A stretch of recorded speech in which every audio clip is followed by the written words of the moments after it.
Entre 1909 e 1916, o físico norte-americano Robert Millikan realizou inúmeras repetições de seu famoso experimento da gota de óleo, a fim de determinar o valor da carga do elétron. O experimento, levado a efeito no interior de uma câmara a vácuo, consiste em contrabalancear o peso de uma gotícula eletrizada de óleo pela aplicação de um campo elétrico uniforme, de modo que a gotícula se movimente com velocidade constante. Então a ideia é a seguinte: o peso vai influenciar trazendo essa gotícula para baixo. Daí ele coloca um campo elétrico e tenta fazer com que esse campo elétrico deixe de fazer com que a força-peso acelere essa partícula. Então, quando ele consegue manter velocidade constante, significa que ele conseguiu fazer com que a força elétrica ficasse igual ao peso.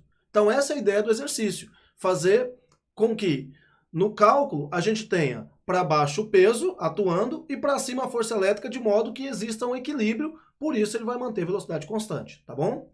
Então, ó, o valor obtido por Millikan para a carga elétrica foi de aproximadamente 1,6 vezes 10 a menos 19. Então, a carga do elétron é 1,6 vezes 10 a menos 19 coulomb, tá? Negativo porque a gente sabe que o elétron tem carga negativa.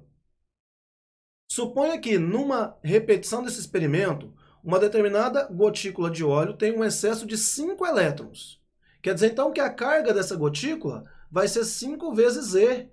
Então, a carga dessa gotícula vai ser 5 vezes menos 1,6 vezes 10 a menos 19 coulomb. Então, a carga Q vai ser dada por menos 8 vezes 10 a menos 19 coulomb, tá bom? Aí, olha só, e que o seu peso, ele já te deu o peso calculado, ó, te ajudou bastante, porque o peso aqui vai ser 4 vezes 10 a menos 15 newtons. Então, quer dizer, já te deu o peso e já te deu a carga. Nessas circunstâncias, para que a referida gotícula se movimente com velocidade constante, de novo, se a velocidade é constante, vai haver equilíbrio. Quer dizer, então, que essa partícula vai ter para baixo o peso, para cima a força elétrica. E dá até para a gente saber para onde está apontando o campo elétrico, né? Porque se ela é uma carga negativa, a carga negativa sempre transita contrário às linhas de campo, né? Então, aqui o campo elétrico também está estabelecido para baixo, ó, porque a força elétrica ficou para cima, tá bom? Então já dá para a gente saber até isso. A intensidade do campo elétrico aplicado deve ser de aproximadamente. Então, é de novo um exercício onde a gente tem que fazer o quê? Fazer que a força elétrica tem que ser igual ao peso em módulo, né? Então, o módulo da força elétrica tem que ser igual ao módulo da força-peso para ver o quê? O equilíbrio. E agora é só responder, né? Força elétrica, Q vezes E.